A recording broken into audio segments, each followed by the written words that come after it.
Hello नमस्कार साथियों, जोहार झारखंड। तो नमस्कार, आदाब, सत श्री अकाल। आप सभी लोगों का बहुत बहुत स्वागत है झारखंड एजुकेशन हब में। और अभी हम लोग हैं झारखंड करेंट अफेयर्स के इस धमाकेदार और ताजा तरीन सेशन में। तो सभी को वेरी वेरी गुड मॉर्निंग। चलिए, सभी लोगों का बहुत बहुत स्वागत है करेंट अफेयर्स के इस धमाकेदार सेशन में, जहां पे हम लोग झारखंड के डेली करेंट अफेयर्स के बारे में डिस्कस करते हैं। और आई होप कि आपको आज के इस क्लास में मजा आएगा। आज के इस क्लास में जितने भी करेंट अफेयर्स के बारे में डिस्कस करेंगे, वो सभी करेंट अफेयर्स आप लोगों को समझ में आ जाएगा। तो बस आपको करना इतना है, आपको मेरे साथ इस क्लास में लास्ट तक बने रहना है। उसके बाद इस चीज की गारंटी आपको मैं दिलाता हूं कि इस क्लास को एंड तक देखने के बाद आपको सभी करंट अफेयर्स समझ में आएंगे। ठीक है, तो इस चीज की गारंटी आपको मैं दिलाता हूं। बहुत बेहतरीन ये क्लास होती है और झारखंड के सभी एग्जामों के पॉइंट ऑफ व्यू से ये क्लास इंपॉर्टेंट रहता है। आप किसी भी एग्जाम की तैयारी करते हैं, JSSC, JPSC, Jharkhand police, PGT, सहायक आचार्य, किसी भी एग्जाम की तैयारी करते हैं, ये क्लास सभी एग्जामों के लिए बेनिफिशियल रहने वाला है। ठीक है, चलिए क्लास को शुरू करते हैं। क्लास रोजाना सुबह 5 बजे होती है और इस क्लास में झारखंड के इंपॉर्टेंट करेंट अफेयर्स के बारे में डिटेल में हम लोग डिस्कस करते हैं। अच्छा, इस क्लास में हम लोग केवल करेंट अफेयर्स के बारे में नहीं बात करते हैं, हम लोग करेंट अफेयर्स के साथ साथ उनसे रिलेटेड इंपॉर्टेंट फैक्ट्स और झारखंड के स्टैटिक जीके को रिलेट करते हुए चलते हैं, ताकि आप झारखंड के स्टैटिक जीके को भी समझ पाए, करंट अफेयर्स के फैक्ट के बारे में भी आपको पता चल सके और करंट अफेयर्स को भी आप बहुत ही आसानी से समझ में आ जाए। चलिए क्लास को शुरू करते हैं। अच्छा, आप में से कितने ऐसे मेरे भाई बहन हैं जो कि जेएसएससी की तैयारी करते हैं? जितने भी ऐसे लोग हैं जो कि जेएसएससी की तैयारी करते हैं, तो आप सभी को पता होगा कि जेएसएससी पेपर 3 में आप लोगों से 40 क्वेश्चन झारखंड जीके से पूछा जाएगा। जेएसएससी में 3 पेपर होंगे। पहला पेपर होगा लैंग्वेज पेपर, दूसरा पेपर होगा रीजनल लैंग्वेज पेपर और तीसरा कंबाइंड पेपर। पेपर 3 में आप लोगों से 40 क्वेश्चंस पूछे जाएंगे केवल झारखंड जीके से। तो उन्हीं 40 क्वेश्चंस को कवर करने के लिए ये क्लास आप लोगों के लिए कल लिया गया। इस क्लास में हम लोग जेएसएससी के इंपॉर्टेंट क्वेश्चंस के बारे में डिस्कस किए। जेएसएससी के वो क्वेश्चंस जो कि आने वाले एग्जाम में आप लोगों को देखने को मिल सकता है। इस क्लास में हम लोग एक्सपेक्टेड क्वेश्चंस की बात करें तो एक्सपेक्टेड क्वेश्चंस के बारे में डिस्कस किए हैं। जेएसएससी और जेपीएससी के द्वारा जो प्रीवियस ईयर पेपर है, पिछले कई एग्जामों में बार बार जो क्वेश्चन रिपीट हुआ है, उन क्वेश्चंस के बारे में भी डिस्कस किए हैं। यानी इस क्लास के थ्रू हम लोग एक ओवरव्यू लिए हैं कि आने वाले एग्जाम में किस तरीके के प्रश्न आपको देखने को मिल सकता है। तो आप में से जितने भी मेरे ऐसे साथी हैं, मेरे ऐसे भाई बहन हैं जो कि जेएसएससी की तैयारी करते हैं, तो फिर इस क्लास को मिस ना करें। ये क्लास एक बार आप लोग जरूर जाकर देख लें। लगभग 3 घंटे की ये मैराथन क्लास है और उस 3 घंटे में हम लोग बहुत इंपॉर्टेंट क्वेश्चंस के बारे में डिस्कस किए हैं। ठीक है, चलिए फिलहाल क्लास को शुरू करते हैं और झारखंड के करंट अफेयर्स के बारे में बात करते हैं। ठीक है, पहला करंट अफेयर देखते हैं क्या है। पहला करंट अफेयर है कि झारखंड के कारीगरों, बुनकरों और छोटे विक्रेताओं को आगे बढ़ाने के लिए झारखंड सरकार और जियो मार्ट के बीच समझौता हुआ है। ठीक है, ये है आज का हमारा पहला करंट अफेयर। अब आप लोग इसको एक बार पढ़ लें, समझ लें, उसके बाद इसके बारे में हम लोग डिटेल में बात करेंगे। पुर्जा पुर्जा इसका खोल के रख देंगे कि क्या हुआ है। चलिए अब इसका पुर्जा खोलना शुरू करते हैं। हम लोग पेचकस ले लिए हैं और पेचकस से पुर्जा इसका खोलना शुरू करते हैं। हुआ क्या है सुनिए। झारखंड में देखिए, झारखंड बहुत ज्यादा डेवलप स्टेट तो है नहीं कि झारखंड का बहुत ज्यादा विकास हुआ है। झारखंड में बस अमीर ही अमीर है, झारखंड में जहां देखेंगे कारखाने ही कारखाने हैं, ऐसा तो है नहीं। झारखंड एक अनडेवलप्ड स्टेट है। झारखंड का विकास जिस तरीके से होना चाहिए था, उस तरीके से झारखंड का विकास हुआ नहीं। झारखंड में ऐसा कोई मिनरल नहीं है जो कि नहीं पाया जाता है, लेकिन फिर भी झारखंड का विकास नहीं हुआ। तो झारखंड का बहुत ज्यादा विकास हुआ नहीं है, इसीलिए यहां पे जो लोग हैं वो गरीबी में अपना जीवन यापन करते हैं। ठीक है, यहाँ पे अगर हम किसी दुकानदार की बात करें, यहाँ पे अगर किसी कारीगर की बात करें, यहाँ के किसी बुनकर की बात करें, तो सब छोटे पैमाने पर है। ना ही यहाँ पे बहुत बड़े बड़े इंडस्ट्रियलिस्ट है, ना ही यहाँ पे बहुत बड़े बड़े कारखाने हैं। अगर किसी की दुकान है तो छोटे मात्रा में दुकान है, छोटी दुकान है। अगर किसी कोई कारीगर है तो वो छोटे मोटे काम करता है, अगर कोई बुनकर है तो वो छोटा मोटा बुनकर है, ऐसा नहीं वो फैक्ट्री का मालिक है। तो झारखंड सरकार के द्वारा अब जाके एक प्रयास किया गया, अब जाके क्यों? क्योंकि इलेक्शन आ रहा है, नवंबर दिसंबर में इलेक्शन है झारखंड का, विधानसभा का इलेक्शन आपको नवंबर दिसंबर देखने को मिलेगा। तो इसीलिए झारखंड सरकार अब जाग रही है। उतने दिन हेमंत सोरेन सो रहे थे, अब जब चंपाई सोरेन सो रहे थे, चंपाई सोरेन अब नींद से उठे हैं और चंपाई सोरेन के द्वारा अब एक स्टेप लिया गया है। क्या स्टेप लिया गया है? जियो मार्ट और झारखंड सरकार के बीच समझौता हुआ है। क्या समझौता हुआ है? जियो मार्ट के थ्रू जो छोटे छोटे बुनकर है, जो छोटे छोटे दुकानदार है, जो छोटे छोटे कारीगर है, उनको जियो मार्ट के थ्रू जोड़ा जाएगा। आप बोलेंगे सर जोड़ने से क्या फायदा होगा? जोड़ने से मान लेते हैं कि मेरी दुकान है, जियो मार्ट से मेरा दुकान जो है वो लिंक हो गया, तो अब जो है आप रांची में रहते हैं और हम रहते हैं कहां पे? धनबाद में। आप ऑनलाइन जियो मार्ट से रांची से ऑर्डर करेंगे और हम यहां से उस सामान को सेंड कर देंगे। 2 दिन में, 1 दिन में आपके पास आपका सामान जो है वो मिल जाएगा।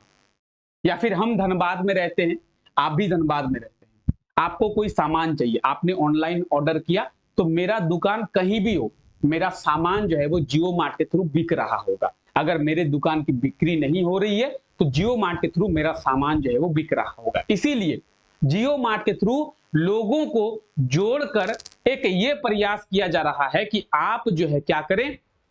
जियो मार्ट के थ्रू ग्रो करें।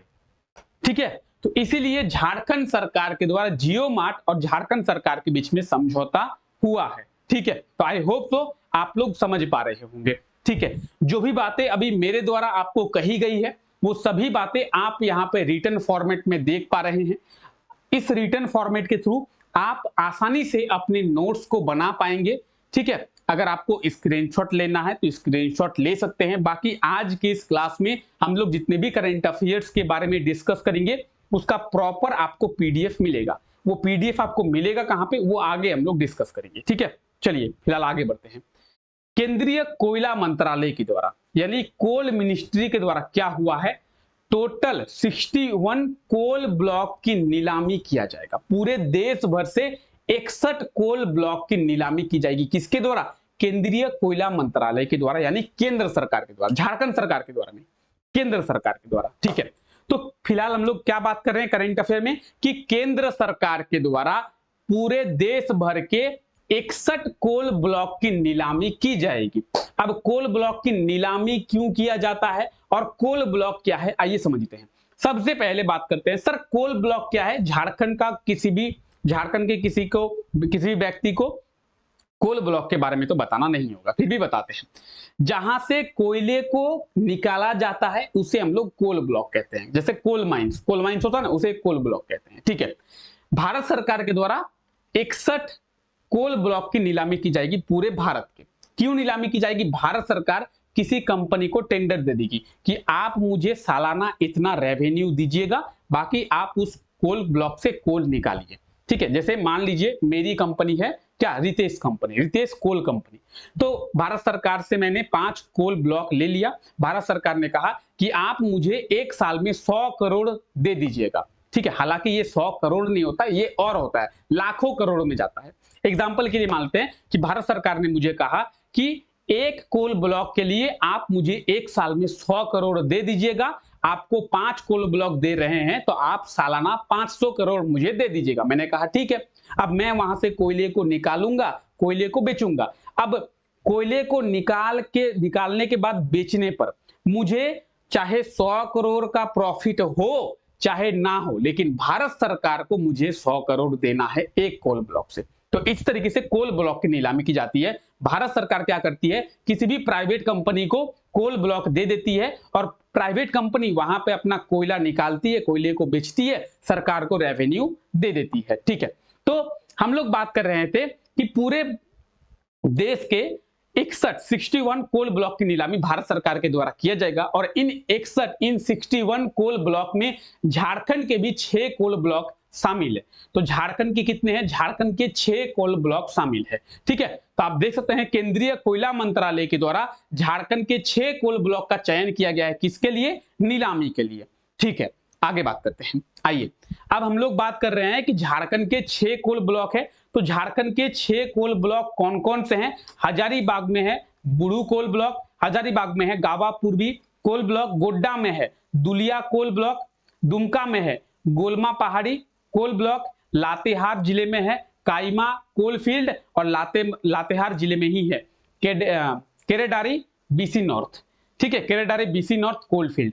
तो ये झारखंड के 6 कोल ब्लॉक है जिसकी नीलामी जो है वो भारत सरकार के कोयला मंत्रालय के द्वारा किया जाएगा। ठीक है, इनमें से 2 कोल ब्लॉक जो है हजारीबाग में है, 2 कोल ब्लॉक जो है वो लातेहार जिले में है, एक गोड्डा जिले में है और एक जो है वो दुमका जिले में है। टोटल 6 कोल ब्लॉक है। वही हम लोग पूरे देश भर की बात करेंगे तो देश भर में कितने कोल ब्लॉक है? देश भर में 61 कोल ब्लॉक है जिसमें से झारखंड में 6 है।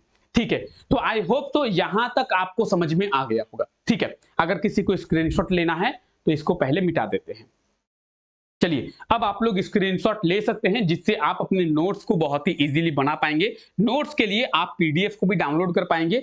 आप पीडीएफ आप कहां से डाउनलोड करेंगे ये हम लोग आगे डिस्कस करेंगे। ठीक है, हम लोग बात कर रहे थे केंद्रीय कोयला मंत्रालय के द्वारा यानी कोल मिनिस्ट्री के द्वारा। तो भारत सरकार के अभी कोयला मंत्री कौन है? ये है भारत सरकार के कोयला मंत्री। ये कौन है सर? जी किशन रेड्डी। ये जो व्यक्ति आप देख रहे हैं यही है केंद्रीय कोयला मंत्री। भारत सरकार के कोयला मंत्री कौन है? यही है। इनका नाम क्या है सर? तो जी किशन रेड्डी इनका नाम है। ठीक है, तो अगर आपसे पूछा जाए कि अभी भारत सरकार में कोयला मंत्री कौन है तो जी किशन रेड्डी जो है अभी भारत सरकार में कोयला मंत्री है। चलिए आई होप सो यहां तक आपको क्लियर हो गया होगा। ठीक है, जॉर्डन में क्या हुआ है? जॉर्डन में सब जूनियर एशियन कुश्ती चैंपियनशिप का आयोजन हुआ था। ठीक है, इस सब जूनियर एशियन कुश्ती चैंपियनशिप में झारखंड के विकास कश्यप ने क्या किया है? कांस्य पदक जीत लिया है, ब्रॉन्ज मेडल जो है वो जीता है। तो ये आप विकास को देख सकते हैं। ठीक है, अगर हम लोग बात करें जॉर्डन की तो जॉर्डन में सब जूनियर एशियन कुश्ती चैंपियनशिप का आयोजन किया गया जिसमें झारखंड के विकास कश्यप ने कौन सा मेडल जीता है? तो ब्रॉन्ज मेडल जीता है। ठीक है, चलिए तो ये आप विकास को भी देख पा रहे हैं।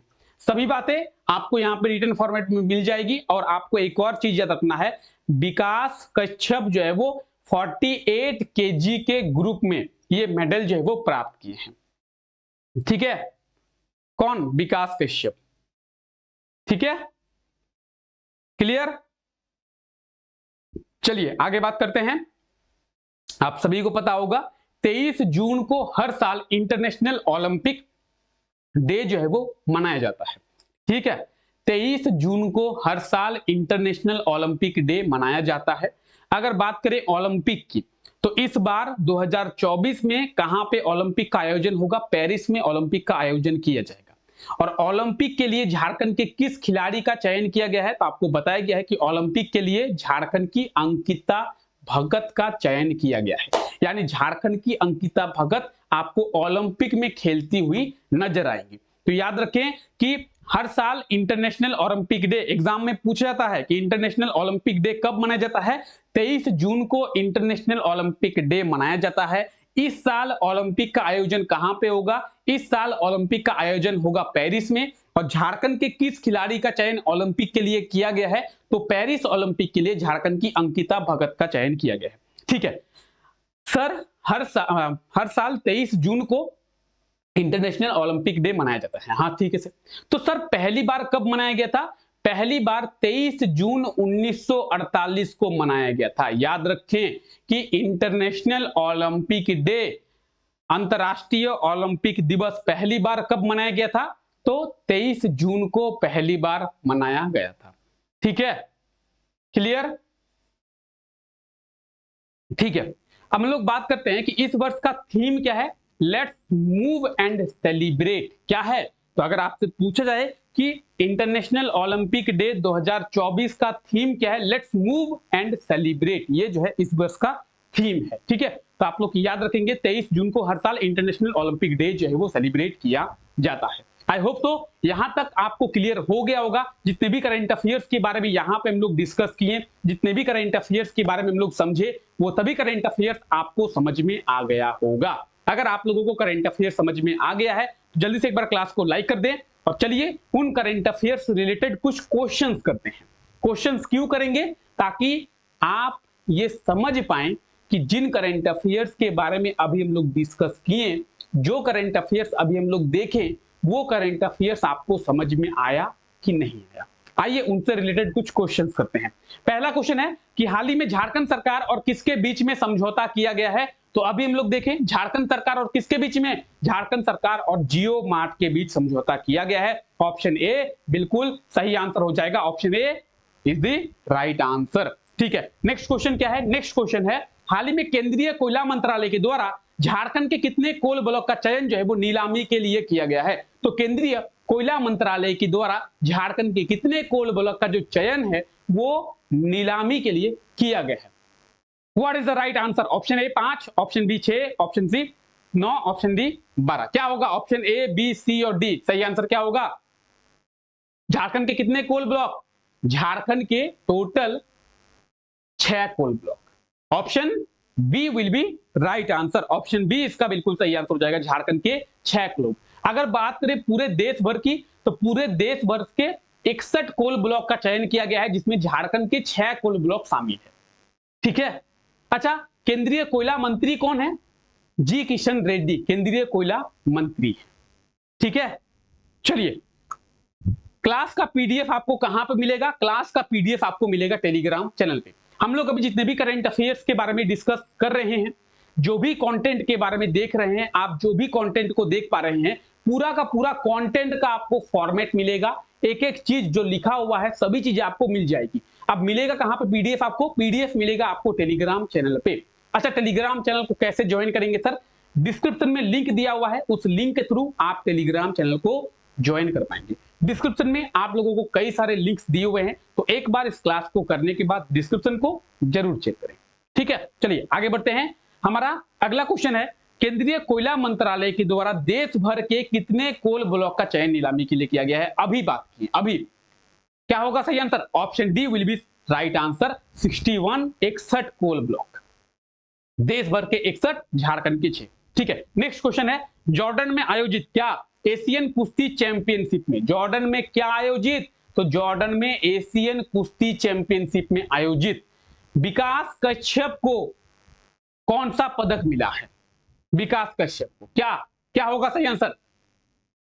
The right answer will be क्या होगा बताइए?